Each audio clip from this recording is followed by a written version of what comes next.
ശ്രീമന്നാരായണീയം ദശകം 27 ക്ഷീരാബ്ദി മഥനവും കൂർമാവതാരവും.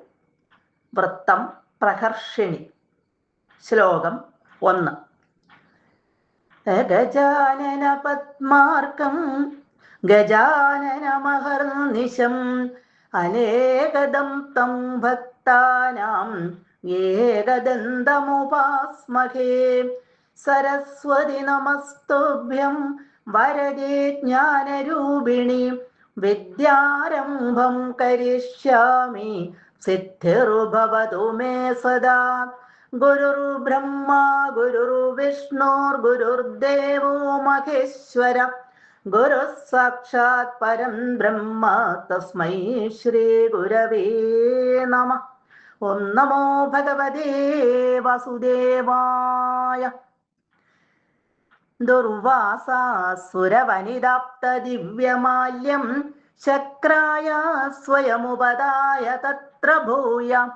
നാഗേന്ദ്ര പ്രതിമൃദിദേ ശശാപശക്രം കാക്ഷാന്തേത്വദിതരദേവതാംശജാനാം.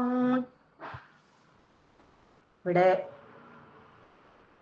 പാലാഴി മഥനത്തിന് കാരണമായിട്ടുള്ള ദുർവാസാവിന്റെ ശാപത്തെയാണ് വിവരിക്കുന്നത്. ശ്രീ പരമേശ്വരന്റെ അംശാവതാരമാണ് ദുർവാസാവ് മഹർഷി. അതുകൊണ്ട് തന്നെ അദ്ദേഹത്തിന് തീരെ ക്ഷമയില്ല. അദ്ദേഹത്തിന് ഒരിക്കലൊരു വിദ്യാധര സ്ത്രീ ഒരു കൽപ്പക പൂമാല, പരിജാത പൂമാല കൊടുത്തു. മഹാവിഷ്ണുവിനെ സേവിച്ച് ഭഗവാൻ കൊടുത്തതാണ് ആ വിദ്യാധര സ്ത്രീക്ക് ആ പൂമാല. ആ മാലയാണ് ഇവിടെ ദുർവാസാവ് മഹർഷിക്ക് കൊടുത്തത്. ആ മാലയ്ക്ക് ഉള്ള മാഹാത്മ്യം എന്താന്ന് വെച്ചാല്, ആ മാല ചൂടുന്നയാള് 3 ലോകങ്ങളും വന്ദിക്കുന്നവനായിട്ട് മാറും. അങ്ങനെ ഒരു ദിവ്യമായ മാഹാത്മ്യം അതിനുണ്ട്. അത് മഹർഷിക്ക് നന്നായിട്ടറിയാം. അപ്പൊ മഹർഷി ആ മാല ദേവേന്ദ്രന് കൊടുക്കുകയാണ്. ആദ്യം ഇത് ബ്രഹ്മാവിന് കൊടുത്താലോ എന്ന് ദുർവാസാവ് മഹർഷി ചിന്തിച്ചു.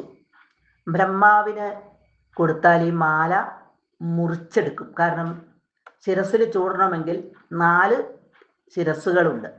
അപ്പം അത് വേണ്ടെന്ന് വെച്ചു. പിന്നെ മഹാവിഷ്ണുവിന് കൊടുക്കാമെന്ന് വിചാരിച്ചപ്പോൾ മഹാലക്ഷ്മിക്കും ഭൂമിദേവിക്കും ആയിട്ടത് മുറിച്ചെടുക്കും എന്നൊരു തോന്നൽ. പിന്നെ പരമേശ്വരന് കൊടുക്കാമെന്ന് ഓർത്തപ്പോഴും ഇത് തന്നെ ചിന്തിച്ചു. പാർവതിയുണ്ട്, ഗംഗാദേവിയുണ്ട്, അപ്പോഴും ഇവിടെയും മാല മുറിക്കപ്പെടും. അങ്ങനെയാണ് ദേവേന്ദ്രന് കൊടുക്കാം എന്ന് മനസ്സിൽ വിചാരിച്ചു. ദേവേന്ദ്രനെ മനസ്സിൽ വിചാരിച്ചപ്പോഴേക്കും ദേവേന്ദ്രൻ ഐരാപുരത്തിന്റെ പുറത്ത് കയറി മഹർഷിയുടെ മുൻപിലേക്ക് എത്തുകയാണ്. ദേവേന്ദ്രൻ ആ മാല കൊടുത്തു. ആ മാല ദേവേന്ദ്രൻ ആ ആനയുടെ ഐരാവതത്തിന്റെ മസ്തകത്തിൽ വച്ചിട്ട് തൻ്റെ മുടിയെല്ലാം അഴിച്ച് വൃത്തിയായിട്ട് ഭംഗിയായിട്ടൊക്കെ കെട്ടിവച്ചിട്ട് മാല ചൂടാമെന്ന് കരുതി വച്ചു. ആ മാലയുടെ ആ സൗരഭ്യം, ആ വാസന കൊണ്ട് ധാരാളം വണ്ടുകൾ അതിനടുത്തേക്ക് പറന്നു വന്ന് അങ്ങോട്ട് മൂളാൻ തുടങ്ങി. വണ്ടുകൾ ചുറ്റും പറന്ന് മൂളാൻ തുടങ്ങിയപ്പോൾ ആനയ്ക്ക് വല്ലാത്ത ബുദ്ധിമുട്ട്. അപ്പൊ ആന എന്ത് ചെയ്തു? തുമ്പിക്കൈ കൊണ്ട് ആ മാല ഇങ്ങോട്ട് തപ്പിയെടുത്ത് തറയിലേക്കിട്ട് കാലുകൊണ്ട് അങ്ങോട്ട് ചവിട്ടി അരച്ചു. ഇതൊക്കെ ദുർവാസാവ് മഹർഷി അവിടെ നിന്ന് പോകുന്നതിന് മുമ്പേ സംഭവിച്ചു. അദ്ദേഹം ഇത് കണ്ടു. ദുർവാസാവ് മഹർഷിക്ക് അത്യധികം കോപം വന്നു.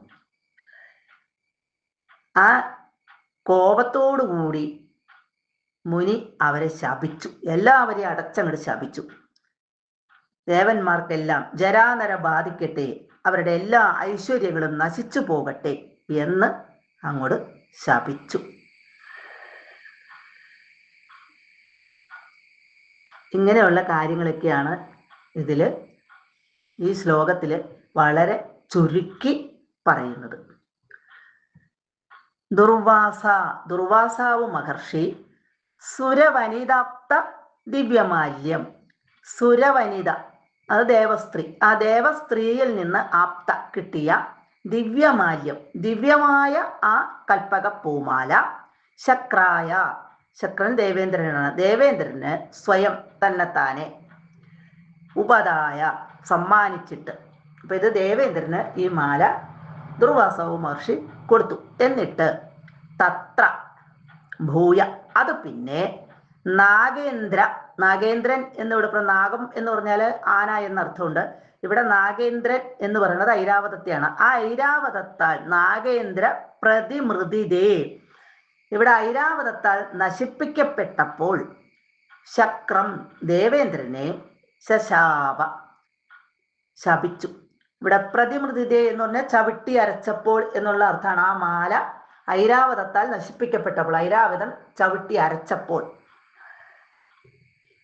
ത്വത് ഇതര ദേവാംശജാനാം, ത്വത് നിന്തിരുവടി ഒഴികെ, നിന്തിരുവടിയുടേതല്ലാത്ത ഇതര ദേവതാംശ മറ്റുള്ള ദേവന്മാരുടെ ആ അംശങ്ങളിൽ നിന്ന് ജാനാം ജനിച്ചവർക്ക് കാ ക്ഷാന്തി, എന്ത് ക്ഷാന്തി, ക്ഷമയാണ്.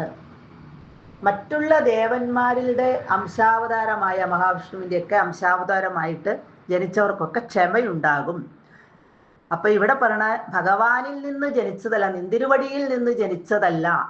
അപ്പൊ ഇവിടെ പറയുന്നതിൽ വെച്ചിട്ടുണ്ടെങ്കിൽ നിന്തിരുവടി ഒഴികെ മറ്റേത് ദേവന്മാരിൽ നിന്ന് ജനിച്ചാലും എന്നാണ് ഇവിടെ പറയുന്നത്. ഏത് ദേവന്മാരിൽ നിന്ന് അവരുടെ അംശങ്ങളിൽ നിന്ന് ജനിച്ചാലും അവർക്കൊക്കെ എന്ത് ക്ഷമയാണ് ഉണ്ടാകുക. അപ്പൊ ഏറ്റവും ക്ഷമയുള്ളത് ഭഗവാന്റെ അംശാവതാരങ്ങൾക്കാണ് എന്നുള്ള അർത്ഥം. അപ്പൊ ഇവിടെ പരമേശ്വരന്റെ അംശാവതാരമാണ്, ഭഗവാൻ ശിവന്റെ അംശാവതാരമാണ് ദുർവാസാവ്. അതുകൊണ്ട് തന്നെ ദുർവാസാവിന് ക്ഷമ തീരെ ഇല്ല എന്നുകൂടി പറഞ്ഞ് വെക്കുകയാണ്. സർവത്ര ഗോവിന്ദ നാമ സങ്കീർത്തനം, ഗോവിന്ദ ഗോവിന്ദ.